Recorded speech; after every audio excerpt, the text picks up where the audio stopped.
नमस्कार मंडळी. तर आता आपण सुरुवात करूया आपल्या 11वीचा फॉर्म भरण्याची प्रक्रिया. महा FYJC admissions.in. आपल्यासमोर मी हे वेबसाईटवर जातोय. फॉर्म कसं भरायचं? आपल्या सगळ्यांना माहिती आहे की त्यामध्ये 2 टप्पे असतात. हे बघा काय दाखवतंय. हेल्पलाईन नंबर दिला आहे. स्टुडंट रजिस्ट्रेशन आणि ऑनलाईन सबमिशन. लाल रंगाचं जे आहे स्टुडंट रजिस्ट्रेशन आणि लॉग इन. आता अनाउन्समेंट केलं आहे त्यांनी एक ऑनलाईन सबमिशन ऑफ ॲप्लिकेशन असं दिलेलं आहे. ठीक आहे, विद्या प्रेफरन्सेस. तर पहिले आपण हे हे हिरवा बटन आहे त्याला दाबूया, स्टुडंट रजिस्ट्रेशन. ठीक आहे. आता आपल्याला ऑप्शन दिलेलं आहे की विदिन महाराष्ट्र आहे की आउटसाईड महाराष्ट्र. तुम्ही 10वी कुठे पास झालात तर within Maharashtra. Next status, fresher आहे की रिपीटर? फ्रेशर.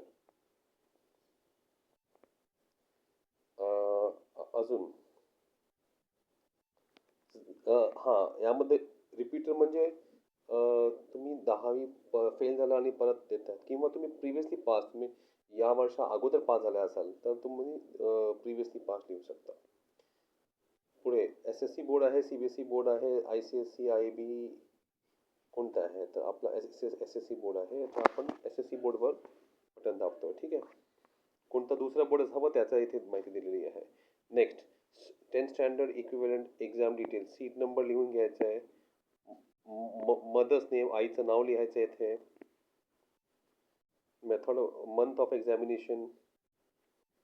तर आपल्याला हे बघा आपल्या सर्टिफिकेटमध्ये दिलेलं असतं. मार्च आहे, एक्झाम मार्चमध्ये झाली होती बरोबर. मग ईमेल ID आहे, मोबाईल नंबर आहे.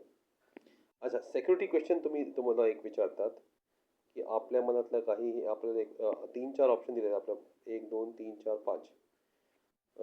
आजोबांचं नाव, तुमचं बेस्ट फ्रेंडचं नाव, फेवरेट गेम, फेवरेट मूवी किंवा फेवरेट टीचर.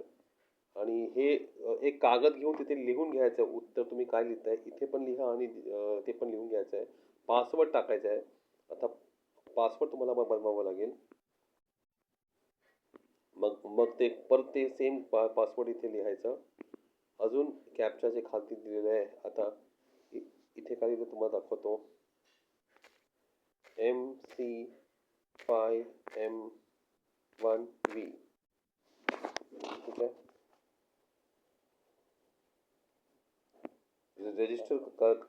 रजिस्टर केल्यास आपल्याला एक, आता इथे मी माझा 10वी झालेला आहे म्हणून मी हे फॉर्म भरत नाही आहे.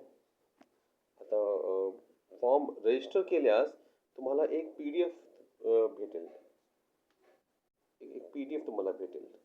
तर त्या PDF मध्ये तुमचा लॉग इन ID आणि रजिस्ट्रेशन नंबर्स असतात. ते log in ID registration number घेऊन तुम्हाला परत इथे पुन्हा तुम्हाला लॉग इन ID मध्ये जावं लागेल.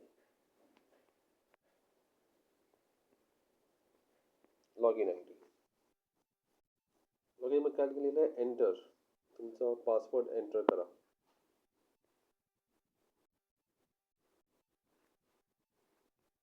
आता मुलांचा प्रश्न आहे असा आहे की आम्ही रजिस्टर केलं आहे पण लॉग इन ID आम्हाला माहीत नाही.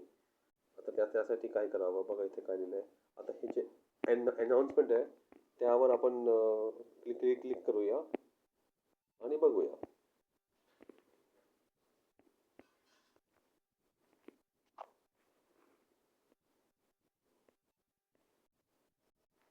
Admission schedule, brochure, manual, rules सगळं तुम्हाला दाखवलं गेलं आहे. कोटा इनटेक अजूनही अपडेट झालेलं नाही आहे. ॲडमिशन शेड्यूल दिलेले आहे, FYJC ॲडमिशन शेड्यूल.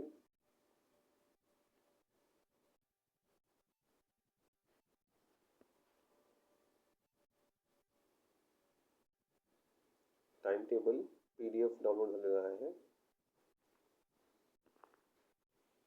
तारीख दिली 26 मे ते 3 जून 6 वाजेपर्यंत फॉर्म भरायचे आहे. नंतरची प्रक्रिया त्यांनी दिलेली आहे.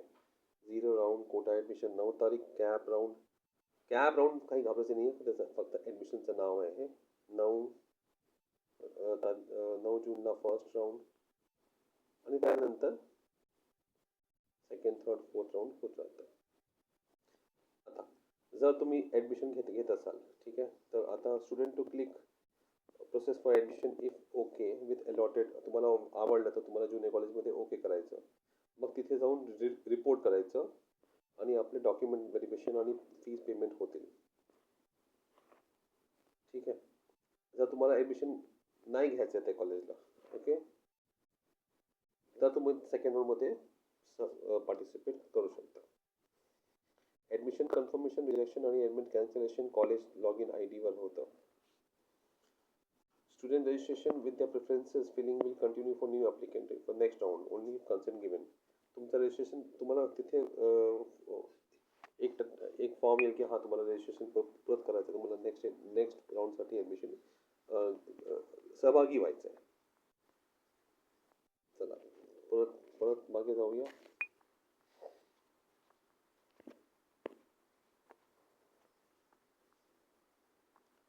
आता बघा FAQ मध्ये जाऊया.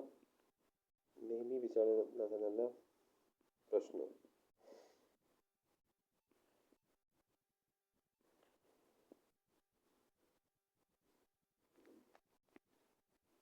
अच्छा, लॉग इन विसरलात तर फॉरगॉट पासवर्ड पर्यायावर किंवा जवळचा मार्गदर्शन केंद्रावर संपर्क करावा.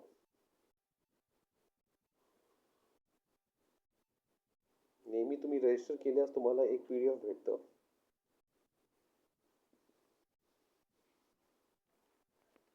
आणि तुम्हाला तुम्ही जे फॉर्म भरलाय त्यामध्ये अनलॉक फॉर्म ऑप्शन येणार, ज्यात तुम्हाला काही चेंजेस करावे असे वाटते असेल.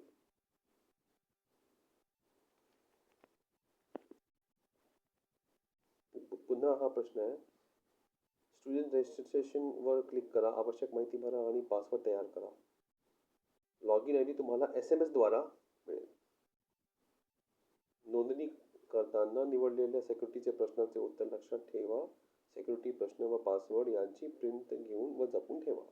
जर तुम्हाला तुम्ही लॉग इन आय डी विसरला तर तुम्हाला हे करावं लागेल की तुम्ही तिथे आपल्या SMS मोबाईल, WhatsApp नाही, हां SMS चेक करायचं आहे. धन्यवाद.